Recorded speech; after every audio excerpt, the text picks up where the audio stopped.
Prabowo kelola Danantara dengan integritas, salah gunakan wewenang.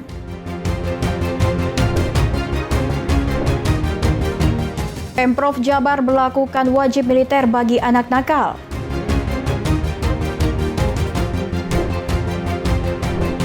Gubernur Jabar larang kegiatan wisuda sekolah dengan mewah.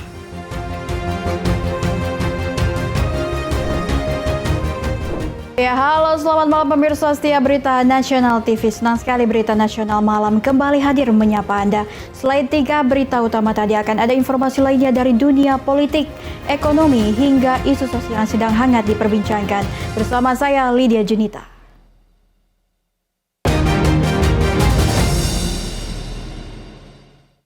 Pemirsa, kita ke informasi utama. Presiden Prabowo Subianto menegaskan direksi Danantara yang malas atau menyalahgunakan fasilitas dan kewenangan akan diganti. Dalam arahan di Town Hall Meeting, Prabowo juga mendorong pengelolaan aset negara dengan integritas dan profesionalisme. Presiden Prabowo Subianto menegaskan pentingnya integritas dan profesionalisme dalam pengelolaan Badan Pengelola Investasi Daya Anagata BPI Nusantara atau Danantara, serta badan usaha milik negara. Dalam agenda Town Hall Meeting di Jakarta International Convention Center pada Senin 28 April 2025, Prabowo mengingatkan seluruh direksi untuk mengelola aset negara dengan baik, transparan, dan menjauhkan diri dari praktik-praktik lama yang tidak efisien. Prabowo menyampaikan optimisme bahwa jika dikelola secara benar dan profesional, nilai aset yang berada di bawah pengelolaan Danantara dapat mencapai $1 triliun Amerika Serikat. Ia menekankan bahwa tanggung jawab pengelolaan aset bangsa memerlukan kerja keras, disiplin, dan komitmen yang tinggi. Tak hanya menyoroti kinerja keuangan, Prabowo juga menggarisbawahi pentingnya evaluasi terhadap akhlak dan watak direksi. Baginya tidak boleh ada toleransi terhadap pegawai yang malas atau menyalahgunakan kewenangan. Ia menegaskan pegawai yang terbukti melakukan penyimpangan harus segera diganti. Presiden juga mendorong agar promosi diberikan kepada pegawai berprestasi tanpa memandang suku, agama, ras, latar belakang, ataupun politik. Menurutnya, seluruh jajaran harus bekerja untuk kepentingan bangsa dan rakyat Indonesia. Saya menyampaikan bahwa Danantara ini adalah kekayaan bangsa Indonesia.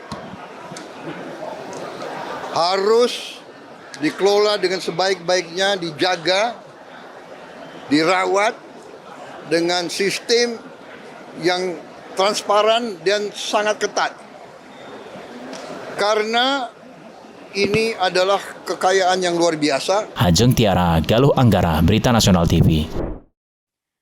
Ya, kita beralih ke informasi lain pemirsa. CEO Danantara Indonesia sekaligus Menteri Investasi dan Hilirisasi Rosan Rosladi mengumumkan bahwa seluruh BUMN yang berjumlah 844 perusahaan telah resmi bergabung dengan Danantara Indonesia sejak 21 Maret lalu. Penggabungan ini merupakan langkah strategis pemerintah dalam mewujudkan perekonomian yang berkeadilan dan berpihak pada rakyat. Pengumuman tersebut Rosan sampaikan dalam acara Town Hall Danantara Indonesia yang dihadiri langsung oleh Presiden Prabowo Subianto di Jakarta Convention Center, Jakarta pada Senin sore. Dalam kesempatan itu, Rosan mengatakan bahwa sejak diluncurkan oleh Presiden pada 24 Februari 2025, Danantara telah menunjukkan perkembangan signifikan. Rosan mengumumkan bahwa 844 badan usaha milik negara atau BUMN telah resmi bergabung dengan Danantara Indonesia pada 21 Maret 2025 lalu. Sejak dilaunching langsung oleh Bapak Presiden pada tanggal 24 Februari 2025 ini, kami langsung bergerak cepat dan alhamdulillah sejak 21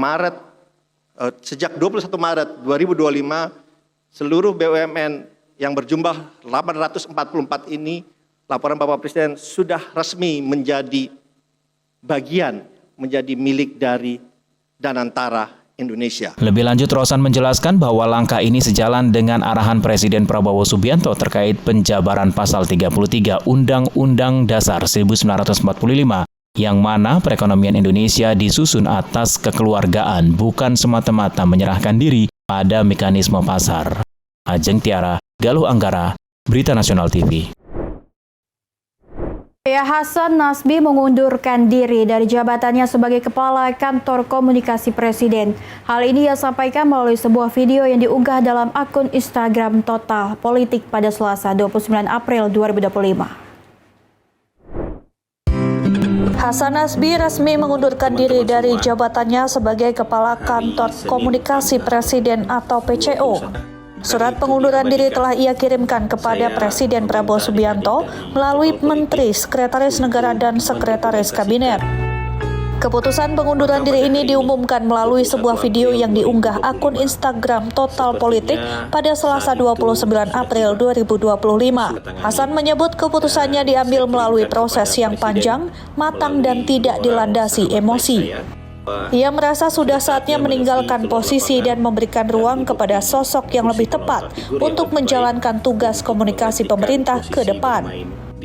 Selain itu, Hasan menyampaikan terima kasih kepada Presiden Prabowo atas kepercayaan yang diberikan selama ini. Namun ia juga tak lupa meminta maaf jika kinerjanya belum sepenuhnya memenuhi ekspektasi Presiden. Meski telah tak lagi aktif sejak 21 April 2025, Hasan menegaskan dirinya siap membantu proses transisi kepemimpinan di Kantor Komunikasi Presiden agar berjalan dengan lancar.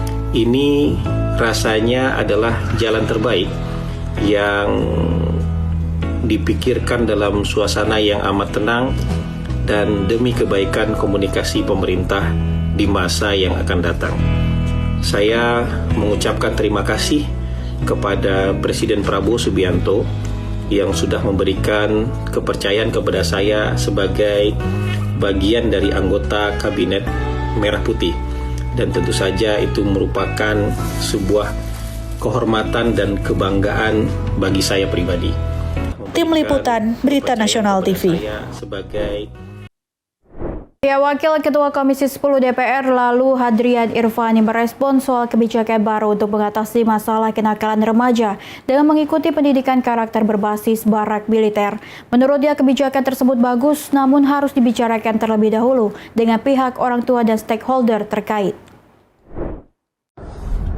Gubernur Jawa Barat Deddy Mulyadi mengumumkan kebijakan baru untuk mengatasi masalah kenakalan remaja dengan mengikuti pendidikan karakter berbasis barak militer.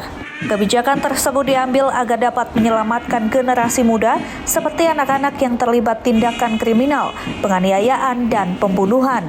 Merespon hal ini, Wakil Ketua Komisi 10 DPR lalu Hadrian Irfani menilai bahwa kebijakan itu bagus, namun harus dibicarakan terlebih dahulu dengan pihak orang tua dan stakeholder terkait. Lalu mengatakan jika nantinya telah disetujui oleh dari seluruh pihak terkait, maka kebijakan itu bisa menjadi contoh yang baik untuk daerah-daerah lain.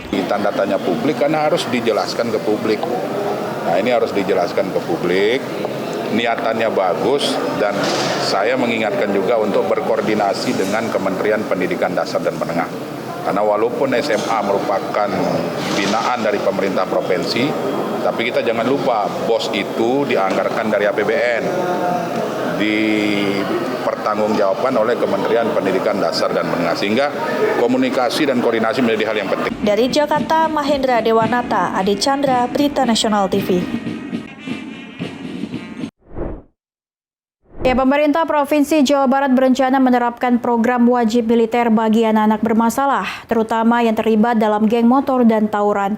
Kebijakan ini diharapkan menjadi solusi tuntas untuk menangani kenakalan remaja yang kerap terjadi.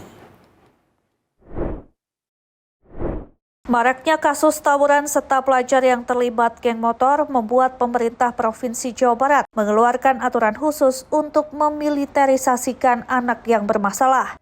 Program ini bertujuan membentuk karakter disiplin dan tanggung jawab. Peserta akan mengikuti pendidikan khusus di bawah pengawasan TNI Polri selama 1 tahun, sementara status sekolahnya tetap terdaftar di SMP SMA asal dengan kelas khusus. Beberapa daerah seperti Bandung sudah menyiapkan barak untuk program ini. Di samping itu, Pangdam 3 Siliwangi dikabarkan telah mempersiapkan infrastruktur pendukung.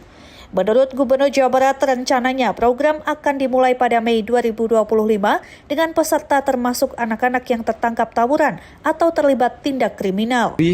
Bikin kegaduhan di lingkungannya, kami akan segera mengambil keputusan dan mulai berlaku tanggal 2 Mei 2025. yaitu mereka, orang tuanya bisa menghubungi koordinator penanganan kenakalan remaja setempat yang nanti mereka akan diangkut, dibawa ke komplek militer untuk dilakukan pendidikan. Pemerintah menegaskan program ini akan dipantau ketat untuk memastikan tujuan pendidikan tercapai serta mengurangi tingkat kenakalan remaja.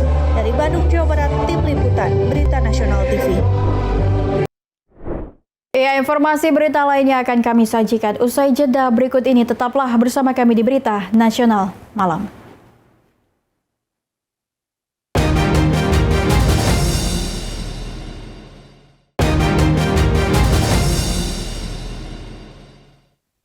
Ya, halo pemirsa, kembali lagi bersama saya Lydia Junita. Hari ini kita akan membahas sebuah kebijakan yang sedang menjadi sorotan publik, khususnya di kalangan pendidik dan pemerhati anak. Pemerintah Provinsi Jawa Barat berencana menerapkan program wajib militer bagi siswa-siswi yang dinilai bermasalah, terutama mereka yang terlibat dalam geng motor dan aksi tawuran. Kebijakan ini digadang-gadang sebagai solusi untuk menanggulangi kenakalan remaja yang kerap terjadi. Tapi benarkah pendekatan ini sudah tepat dan bagaimana dampaknya terhadap tumbuh kembang anak? Untuk membahas lebih lanjut, kami sudah terhubung secara daring dengan narasumber kami, Dr. Jasra Putra MPD, Wakil Ketua Komisi Perlindungan Anak Indonesia. Selamat malam, Pak. Selamat malam, Mbak Lydia. Bagaimana Pak kabarnya hari ini, Pak? Alhamdulillah sehat, Mbak Lydia. Alhamdulillah, Pak. Ya, Bapak ini kan Pak Jasra, kita dijelaskan kan tentang terkait salah satu isu yang di Jawa Barat yang sedang meluas ya Pak. Ya, ini bisa dijelaskan Pak, bagaimana tanggapannya KPAI terkait rencana pemberlakuan wajib militer bagi siswa yang dianggap nakal oleh Pemprov Jawa Barat ini, Pak? Ya, sebelum saya menanggapi kebijakan tersebut, pertama saya ingin menyampaikan regulasi yang sudah existing ya. Yang pertama, Undang-Undang 35 tahun 2014 menyebutkan bahwa pemerintah daerah, dan lembaga lainnya bertanggung jawab dalam melakukan perlindungan khusus bagi anak. Kemudian kita punya peraturan pemerintah, ada 17 jenis ya bentuk-bentuk perlindungan khusus tersebut gitu ya. Di antara yang disebutkan oleh Pak Gubernur gitu ya, ada anak yang korban terpapar nabza ya atau narkoba dan sejenisnya. Kemudian anak yang dalam perlakuan salah lainnya yang pada akhirnya dia menjadi geng motor ya, kemudian melakukan tindakan-tindakan yang di luar nilai-nilai sosial yang ada gitu ya. Dan termasuk juga anak-anak misalnya yang terpapar dengan pornografi. Nah, saya kira tentu regulasi ini tentu menjadi acuan kita bahwa termasuk juga lembaga lain ini kan termasuk TNI Polri juga sebetulnya punya kewajiban untuk memberikan perlindungan khusus bagi anak-anak kita. Nah, yang kedua, memang kalau kita lihat situasi-situasi anak kita dan termasuk juga aduan yang masuk di Komisi Perlindungan Anak Indonesia, dari 2057 kasus aduan sepanjang 2024, memang kasus keluarga menjadi kasus yang paling banyak, hampir 50% ya. Misalnya apa yang disampaikan oleh Pak Gubernur ya, karena keluarga tidak mampu mengasuh, keluarga tidak memiliki keterbatasan yang pada akhirnya anak mengalami situasi lingkungan yang tidak mendukung gitu ya. Artinya direbut oleh lingkungan lain ya, seperti lingkungan jalanan ya, menjadi geng motor dan seterusnya. Nah, saya kira ini tentu harus menjadi pedoman kita ya, dan termasuk juga apakah lembaga rehab yang tersedia oleh pemerintah dan pemerintah daerah sudah efektifkah berjalan secara baik. Nah, saya kira ini Pemda harus melakukan evaluasi. Ya Pak, tadi kan ini membahas tentang regulasi ya Pak. Menurut Bapak sendiri, apakah rencana pemberlakuan wajib militer ini sudah dalam konteks yang tepat Pak, penanganan kenakalan remaja? Iya, saya tidak mendengar istilah wajib militer gitu, karena itu kan term yang berbeda kalau wajib militer gitu ya. Kalau wajib militer itu kan dipersiapkan sebagai pasukan cadangan ya, ketika pasukan organik katakan satu saat ya ketika ada serangan dari luar Indonesia, maka pasukan cadangan ini. Tapi yang terkait anak-anak yang memerlukan perlindungan khusus atau anak yang bermasalah ini sebetulnya lebih pada rehabilitasi gitu ya. bagaimana mewujudkan lingkungan baru, bagaimana memastikan anak-anak kita kembali dalam kondisi sosial semula. Nah, saya melihat salah satu yang ditawarkan oleh pemerintah daerah yang melalui rehabilitasi pusat barak yang dimiliki oleh TNI. Nah, saya kira barak ini kan sebetulnya secara umum kan terbuka saja, kita bisa melihat. Namun saya belum mendengar gitu ya, kira-kira seperti apa kurikulum yang akan diterapkan gitu ya.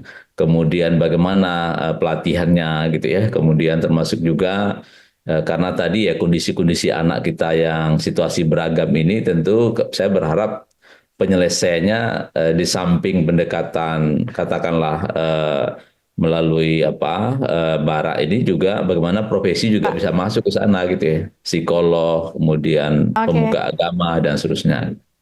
Pak, ini kan berdasarkan kajian KPAI, Pak, apakah pendekatan seperti wajib militer ini efektif untuk mengubah perilaku anak-anak bermasalah? Ataukah sekiranya ada metode lain, Pak, yang lebih ramah anak, Pak? Ya, kalau yang tersedia kan sebetulnya lembaga rehab itu sudah ada gitu ya, dan semua profesi sudah ada, termasuk di Jawa Barat banyak gitu ya, baik dimiliki oleh pemerintah daerah maupun masyarakat. Nah, saya kira ini harus dievaluasi apakah karena dalam kajian KPAI problemnya itu kan rehabnya tidak tuntas karena keterbatasan SDM, kemudian keterbatasan pembiayaan. Nah, saya kira tentu ini harus dievaluasi ya, sehingga pemerintah daerah mengambil keputusan untuk katakanlah barak TNI bagian dari pusat rehab gitu ya. Nah, kalau memang konsepnya seperti itu, saya kira ini kan tentu bagi kita di KPAI semakin banyaknya masalah anak, tentu tanggung jawab ini harus kita dorong ya, bagaimana memastikan anak-anak kita ini kan bisa pulih kembali ya, bisa mengenyam pendidikan secara baik, dan jangan lupa juga di samping anaknya direhab juga bagaimana diintervensi keluarganya. Karena banyak rehab yang dilakukan oleh pemerintah sudah 6 bulan, setahun, tapi setelah dikembalikan ke keluarga ya kembali berulang ya, karena keluarga tidak disiapkan dalam mendukung situasi katakanlah lingkungan yang mendukung kepada anak, lingkungan yang ramah pada anak. Jika bukan wajib militer, Pak, apa solusi alternatif lain disarankan oleh KPAI dalam mendidik atau selain itu merehabilitasi siswa yang berperilaku menyimpang ini, Pak? Karena mungkin ini juga dinilai terlalu keras ya untuk wajib militer, Pak. Iya, jadi saya sampaikan, saya tidak mendengar term wajib militer ya. Yang ada itu adalah pembinaan anak-anak yang dilakukan oleh TNI Polri. Kalau begitu konsepnya sebetulnya lebih kepada rehabilitasi ya, rehabilitasi bagaimana anak-anak ini kembali dalam kondisi sosial semula. Karena keluarga nggak mampu lagi ya, apa yang disampaikan oleh Pak Gubernur kan, dia pecandu narkoba, kemudian sudah terbiasa dengan lingkungan jalanan yang keras, gitu ya, terlibat geng motor dan seterusnya. Ini kan tanggung jawab ini kan harus dilakukan oleh semua pihak ya, oleh pemerintah, pemerintah daerah, lembaga, masyarakat, gitu ya. Dengan catatan ada beberapa hal yang harus dilakukan ya, misalnya harus dilakukan rehab dengan cepat, gitu ya, kemudian terukur ya, kemudian termasuk juga memastikan bagaimana konsep rehabnya ini memang betul-betul efektif gitu ya, dan termasuk juga kalau memang keluarga itu miskin, ya maka harus dibantu ya dengan situasi kemiskinan tersebut gitu, sehingga intervensinya hulu hilir bisa dilakukan. Ya, baik, cukup. Pak, singkat saja apa himbauan dan harapan dari KPAI kepada para pelajar di seluruh Indonesia, khususnya di Jawa Barat untuk menjauh dari kekerasan dan memilih jalur yang positif, Pak? Singkat saja, Pak. Ya, himbauan saya tentu keluarga bagaimana bisa berfungsi ya, karena anak-anak ini kan dekat dengan keluarga. Kemudian yang kedua, lingkungan juga mendukung ya, baik lingkungan sekitar anak, lingkungan masyarakat, lingkungan media sosial, dan termasuk juga lingkungan sekolah. Nah, saya kira dari 24 jam waktu anak ini harus ada yang bertanggung jawab gitu ya, sehingga gap yang ada itu tidak ada kesempatan bagi lingkungan yang katakanlah yang negatif itu anak-anak kita akhirnya terpapar gitu, Pak. Oke, baik Pak. Terima kasih banyak kepada Dr. Jasra Putra MPD, Wakil Ketua KPAI atas pemaparannya sangat bermanfaat. Semoga diskusi ini bisa menjadi refleksi bersama bahwa membina anak-anak bangsa tidak hanya soal disiplin tetapi juga soal pendekatan yang mendidik. Saya Lydia Junita, sampai jumpa di perbincangan berikutnya. Tetap semangat dan mari bersama menciptakan masa depan yang lebih aman dan ramah bagi anak-anak Indonesia. Pemirsa, tetap saksikan Berita Nasional Malam.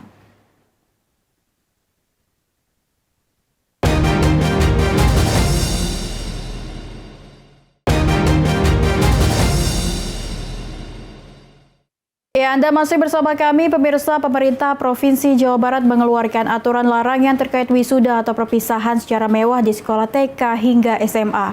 Selain itu, Deddy Mulyadi juga merespon video viral seorang anak yang menyampaikan kritik di depan gubernur dan menyatakan apresiasi.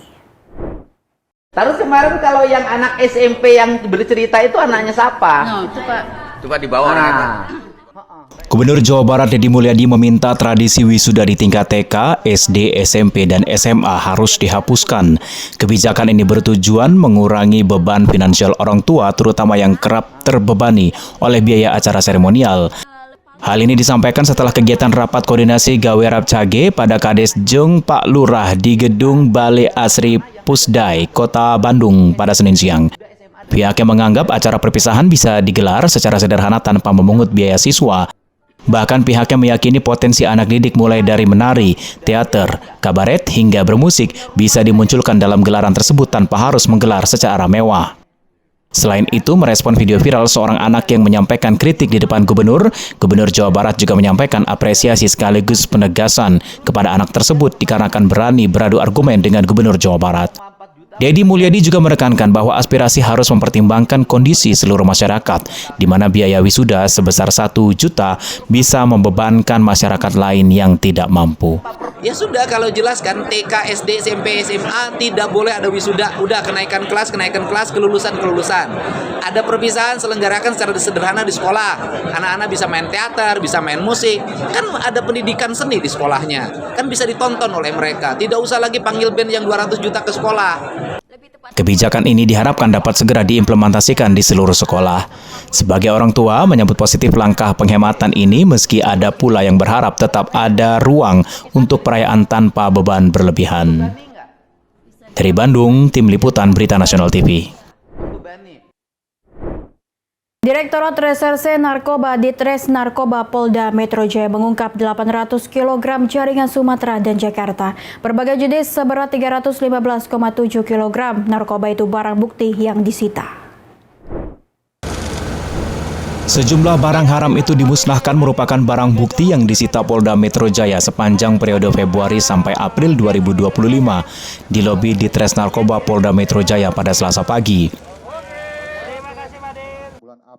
Kombes Pol Ahmad Tauhid Ditres Narkoba Polda Metro Jaya mengungkap 315,7 kg narkotika yang disita terdiri atas 211 kg ganja, 25,98 kg sabu-sabu, 24,879 butir ekstasi, 8,62 kg tembakau sintetis, dan 103,377 butir obat-obatan berbahaya. Selain itu, ada juga 1,8 kg liquid cairan narkotika yang mengandung ganja, 2,84 kg ketamin sebagai bahan prekursor narkotika, hampir 1 kg serbuk bibit sinte, dan 3,96 gram kokain. Rekan-rekan sekalian, pada kurun waktu Februari-April 2025, kita telah berhasil mengungkap 1.566 kasus tindak pidana narkoba dengan tersangka berjumlah 2.038 orang. Adapun barang bukti itu berasal dari 1.566 kasus tindak pidana narkoba dengan jumlah 2.038 tersangka. Theo Fandi, Berita Nasional TV. Ya pemirsa, demikian Berita Nasional malam telah menemani Anda. Saya Lydia Junita beserta kru yang bertugas pamit undur diri. Selamat malam dan selamat beristirahat.